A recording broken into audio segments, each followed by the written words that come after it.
This time on Engine Masters, it is the Cheap Carburetor Showdown.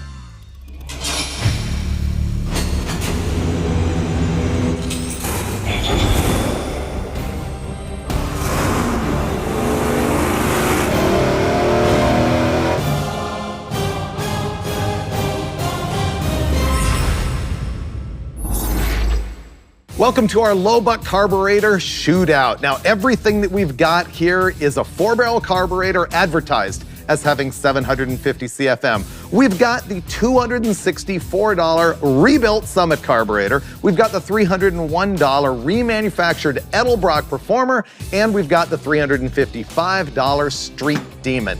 Now, the other thing that's in common with all of these carburetors is that they are not a Holley 4150 series. As you know, Engine Masters is kind of known for maybe liking carburetors just a little bit too much, and this is always our carb of choice, unless we're going with a Dominator. This is the Holley 4150 series with the removable float bowls. It's called a modular carburetor. It's so much the industry standard that it's been knocked off a bunch of times. We love them, but we're not going to use it this time. I specifically wanted to pick carburetors that we were not as familiar with and find out which is the best one. Now, the Edelbrock that we've gone with here is their Performer series based on the Carter AFB, and these things are hugely popular. They've been around for 2 decades plus. They make them in a bunch of different CFM ratings, 500, 600, 750, and even 800. This is the 750 CFM model. It is cheaper at $301 because it is a remanufactured version. The next one is the cheapest carburetor, period, that you can buy at Summit Racing with a 750 CFM ranking. It is the Summit brand carburetor. They call it an M2008. Now, this design was actually created by Holley like a dozen or 15 years ago, and now they are exclusive to Summit. It looks very much like one of those older Autolite carburetors that has a one-piece removable top. The thing that's kind of cool about them is that they take Holley tune-up parts like jets and power valves and things like that. You can get these in a couple different CFM ratings, and you can get vacuum secondary or mechanical secondary.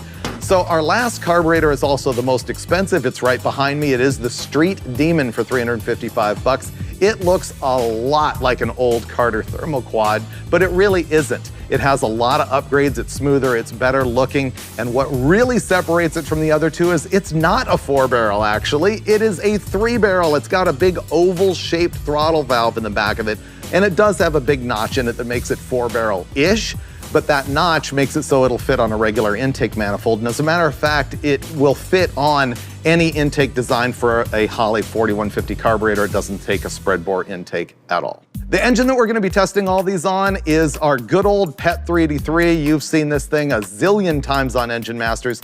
The most important thing to know is that it makes about 470 pound-feet, about 460 horsepower, and everything that we're doing with these carburetors is going to apply to whatever engine you have that is roughly in that same power range, regardless of displacement or RPM. So this does apply to your life. What we're going to be looking at in the dyno is going to be power and calibration. We're going to run them straight out of the box, then we're going to try and tune them up a little bit. So we're going to be able to rank all of them based on power alone, but we're also going to judge them based on price, appearance, and tunability.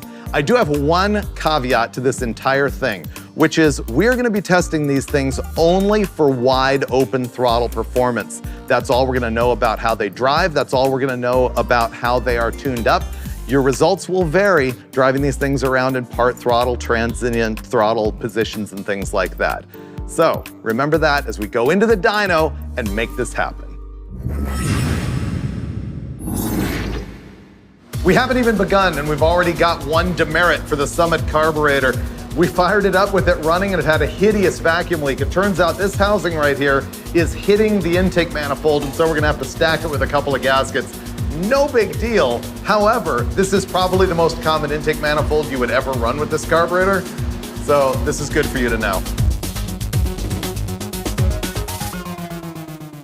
We solved our problem with the Summit carburetor hitting the intake manifold. We're ready to run the thing, but look, I have new and extra information. We have a GoPro out there hanging right above the carburetor, and I have a live feed here so that I can watch it while Steve is running the thing, and we can have a look at like the atomization and if the air door is opening in the back or the butterflies. Well, it's vacuum secondary, so on the dyno sometimes that is problematic because now we know. Yeah. So remember, we're going to run these things straight out of the box first and then tune them up if they need it, but usually they're flawless directly out of the box. He's going to tune it up if they need it. Steve won't touch it.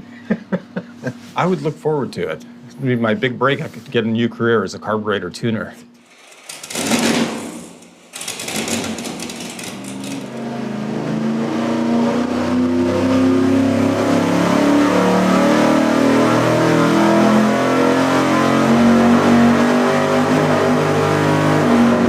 I think it's 100% open. Yeah, but based on the live view. It doesn't really sound very good. It doesn't sound good. It was almost pulsing like a massage shower head in a hotel room. I didn't notice that. Yeah. That's almost creepy hearing you say that you're so intimate. Well, you know what? I was a little little self-conscious even mentioning it, but yeah. Well, I'm embarrassed that I know this, but actually Steve likes volume instead of pressure, so he just takes the head completely off the shower. I just run the open pipe usually. Right. That's the way I've got it set up at home. Yeah. Yeah. Wow. It's like a waterfall of Stop. just the open pipe is doing it. I think the worst part is that I know that you do that. Well, yeah, you can see me. That's even creepier. All right, let's do our show. We saw earlier that's a little lean on cruise. What do you think about the secondaries opening? I think we should time just to verify and have some sort of target. I don't think they're opening all the way. Okay. And I'm basing that solely on fuel flow. I'm looking at fuel flow in the primary, and I don't know enough about the carburetor, but primary fuel flow is like 130 pounds. Secondary's 78 pounds. Way out of whack. Yeah, so it's flowing more through the front. Now, maybe all the engine needs, and it might not make any more power, but it's just biased to the primary now. Yeah, what Steve's talking about is that on a vacuum secondary carburetor, sometimes we see that the secondary throttle blades do not open all the way on the dyno, and they wouldn't in the car either.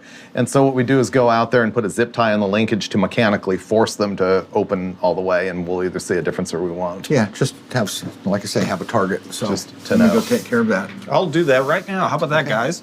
Use Oh the yeah, I zip forgot. tie. He's the carburetor guy today. Right. Right, here we go now with the secondary butterflies zip tied so that they'll open mechanically.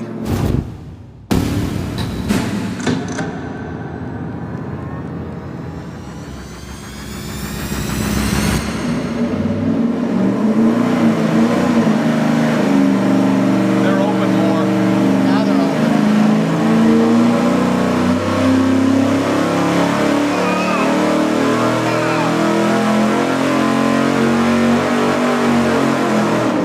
Performs as it should.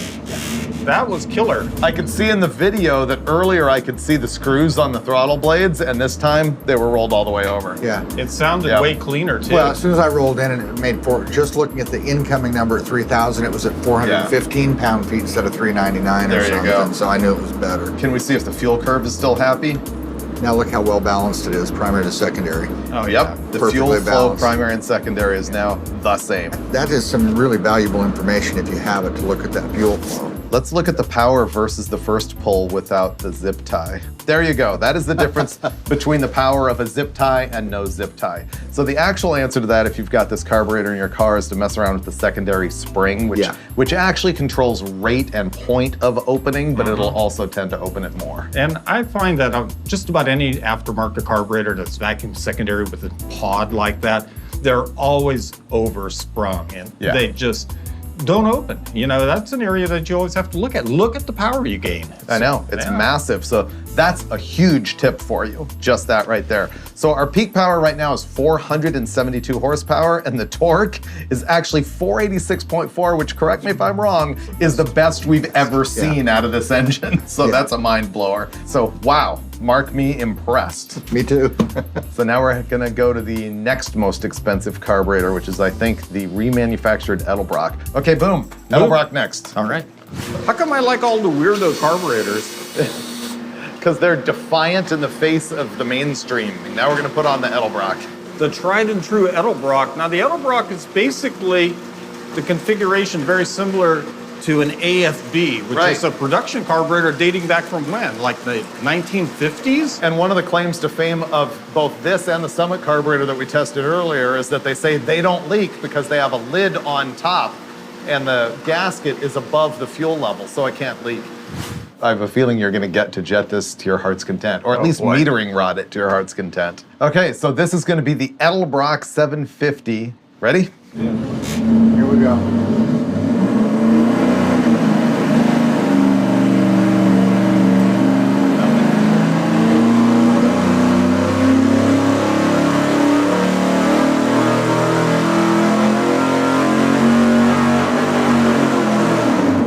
Was that air door open all the way? Was that as far as it goes? I didn't even look at it. I could still see the whole butterfly of it. Oh, maybe that's why it was warbling instead of revving up cleanly. Let's have a look at the data. Didn't it sound a little distressed to you? Not particularly. No? Yeah, it made 461.3 horsepower at 5,700, and the torque came in at 472.4 at 4,200 RPM. So it's down significantly from our first carburetor, but I think we've got some looking around to do. Let's take a look at the air-fuel ratio Yeah, numbers. for sure. Yeah, it's certainly rich, wide open, kind of all the way through. Oftentimes the dyno data can tell a tale. Our air-fuel ratio is as rich as 11.8 and as lean as 12.4, but up at the top 12.1, almost a full ratio fatter than the prior carburetor. It's a little rich, so the easiest tuning point on this is going to be the metering rod, because it's right up top and we can get to it. Okay, I'll get you the kit. All right. Here comes the part of the show where Dulcich perfects the Edelbrock carburetor. What I really like about these is the swing out access cover Yeah. for the metering rods. Like some older designs, AFB, you actually had to take the screw all the way out and remove the cover. These, you could just swing them out of the way, pull this out. Beware of the fact there's a spring in there. So here's how these work. This is a metering rod, and there is a jet at the bottom of the bottom half of the carburetor, and the metering rod basically plugs the hole of the jet, and it's got steps in it so that it plugs less and less of the jet as it makes more power. So it's like a combination of a power valve and a jetting device at the same time. So here I've got the special tuning kit. Edelbrock sells a different part number tuning kit for most of the different carburetors that they sell. So you go in here and you look at the chart. So this is a 7042. We want a fatter first number, right? The 42 has to go to something like 54, I think. Which we don't have. Really? So you're gonna have to go to the jet. No! He knows it's gonna take forever to take the lid off.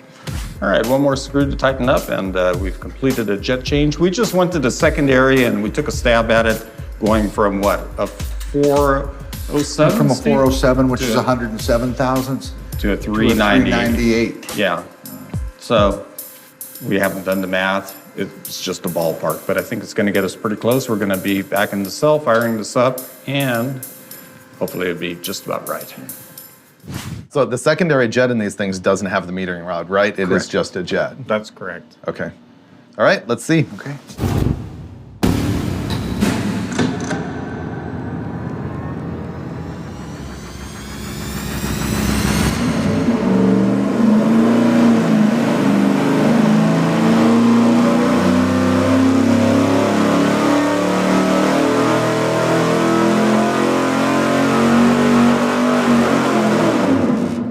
Okay, 12.4 to 12.6 to 1. Good, yeah. Much more where you wanted to be. But what did it do to the power? By the way, sometimes on these charts, if you're looking at them, you'll see this is fuel flow down here. And look at the difference here between black, which is... That's the last run. Yeah. After Okay, jetting. so black is a little bit leaner and red is the richer number. So it actually did improve. Yeah, I want to go back and look and see what that air fuel was on the richer run. Yeah. It was in the 11s. Now we're dropped down to the 11s on that one. So, Yeah, it leaned out by 1 full ratio. yeah, and picked up power like Yeah. it's supposed to. I mean, it picked up 10 horsepower. So the best that we think we can do with the Edelbrock carburetor is 472.5 pound-feet of torque, and we made 460 horsepower. But the real question is when you overlay that with the earlier Summit carburetor. No. Oh, wow. Yeah. It's still Black line Edelbrock, red line Summit, and my personal opinion, that comes down to airflow. I think they call this Edelbrock a 750, but I think it's got so many things restricting airflow in the airstream and not very good secondary. You know, there's no radius into the barrels at all. There's a shear edge. Right. So final Okay. conclusion on that is that it was nowhere near as good as the Summit, but if it was on a 305 that was making 300 horsepower, it'd be way less of a difference between the two. What kind of validates that, in my mind, is the way that the curve diverges. As airflow requirements increase, you know, the difference gets to be greater. Okay, perfect. So now we move on to the Street Demon thermoquad looking thing. So you should get even happier. Simple looking. You really like the style of this car. I do. can't believe you like the style so much. It's not Well, something that I thought would it's, appeal to you. It reminds me a bit of the Millennium Falcon with the... You guys ready to run the carburetor that looks like the box it came out of? You're such a hater. You really It's are. just a big square. I don't know. It's like mid-century modern. It's beautiful. It's simplistic.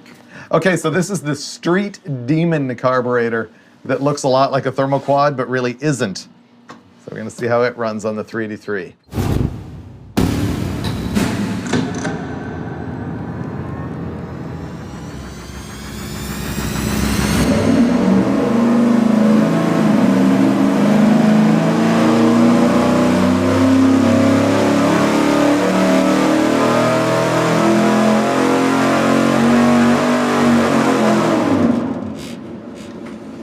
So there.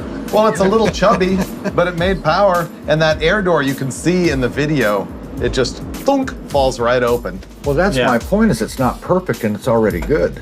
Yeah, you're right. I wonder if you had this in a car, would it do the, would it sound like a thermoquad? I don't know, but you sound a lot like a thermoquad.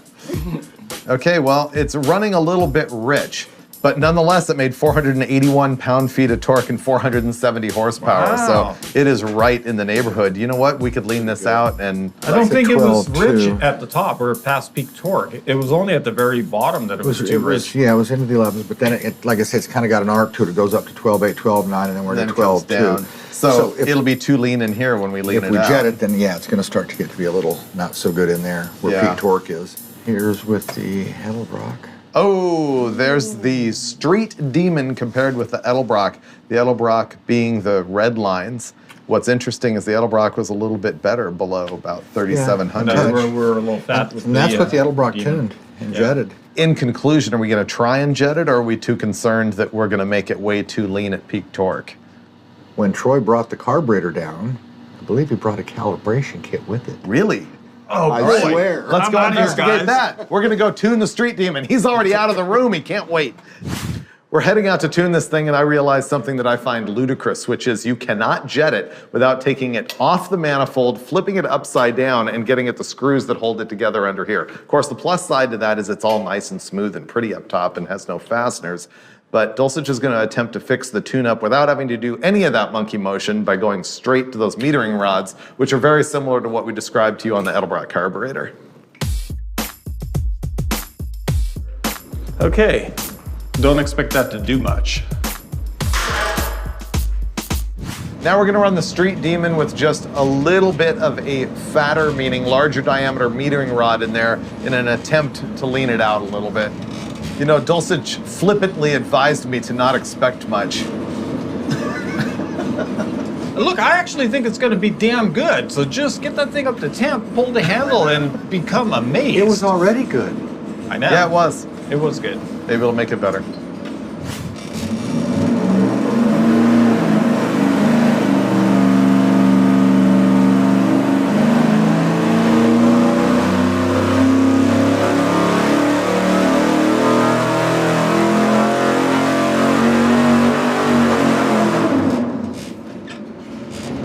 basically within 1 and 1 of our best pull. Yeah, I was watching the carburetor the whole time to see if anything strange happened, like standoff or who knows what. I didn't see it. Here's our final power numbers with the Street Demon. We made 479.8 pound-feet of torque. I'm happy calling that 480. And up at the top, 470.6 horsepower. But the real story here is going to be overlaying these 3 carburetors and declaring a winner in overall horsepower. Yeah, but there are a few points where that Demon is actually better by a little bit. Oh yeah, right, They're leading up swapping to places. it, right? Yeah, there's a weird wobble here, but the black line is Demon, the blue line's Edelbrock, the red line here is the Summit I carburetor. would say a toss-up as far as those two on top-end performance. But the Summit carb was a clear winner. as far as torque. Torque, yeah. Yeah, from the jump 6 all the way pound-feet through more. through torque. It was the Summit carburetor. Man, that's almost too close to call. I think we have to go back to the 3-way ranking system in multiple categories. Okay, let's go with appearance. Okay. Rank them from 3 is the worst to 1 is the best. Brûlé. Not the one I thought I would like the best, but it's the Demon's a 1. But the Summit, I guess, is a 2. Okay, and Edelbrock 3. There you go. Dulcich. I would give the Edelbrock a 1, Okay. and I would give the Summit a 2, Yep. and I give the Demon a 3. Okay, I am actually gonna go Summit 1, Edelbrock 2, Demon 3. So the appearance category done, let's move on to cost. And I can tell you what that is, it's not a judged category. So it is going to be the Summit carburetor is the best, followed by the Edelbrock, followed by the Demon. Ease of tuning. I guess since you have to remove the Demon, I'll say the Demon's the worst. The Edelbrock's in between, and the Summit's, I guess, the easiest of what's there. Okay, Dulcich. Number 1, Summit doesn't need any tuning at all. Okay. Number 2, Edelbrock, because we tune it successfully. Number 3, Demon, you have to take the whole freaking thing off the engine. Okay, and I think I'm gonna go exactly the same way. And then finally, we're gonna average the power numbers for all these carburetors, and we're gonna end up in the end with 4 different categories: appearance, tuning, cost, and power. The Demon, 379. Okay, Edelbrock is 368. Summit is 380.5. okay, so Summit wins, Demon comes in second, Edelbrock comes in third. So let's crunch the numbers and see what we've got overall. The overall winner is Summit first, and then Edelbrock second, Demon third. I guess the numbers don't lie. There's no question about the winner, because almost in every category we looked at, Summit carburetor was just outstanding piece. And if we added a category for out of the box it works, Summit wins that too. Yeah, I mean, when Steve was saying, well, we didn't have to tune it, I don't think that counts. It's how, if you have to tune it, how much work is it? So it's the winner if anybody really believes our ability to judge anything. Yeah, exactly. Which is questionable in itself. Well, we just put opinion on top of facts, which is kind of what we do. Ready to go do that a little bit more outside? Oh, yeah. All right.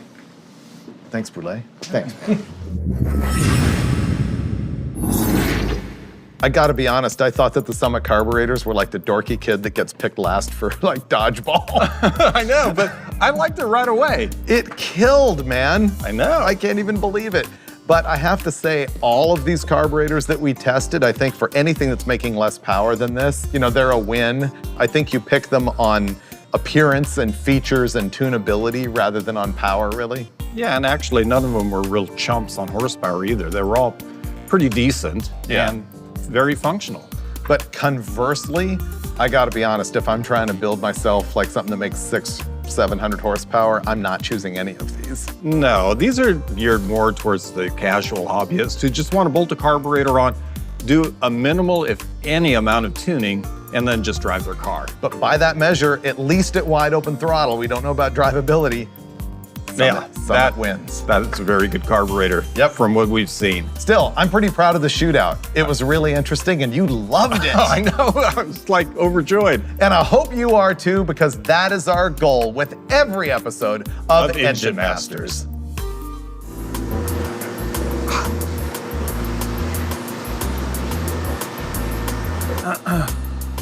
See that? You just might want to check the adjustment of that GoPro. I conked my head into it. It looks fine. Okay. Nobody asked about my head though. We'll run it under your open pipe. It's like pointing a camera. What's so weird about that? The only thing you can get is a low flow shower head these days. So everything is rolling. Let's actually focus. All right.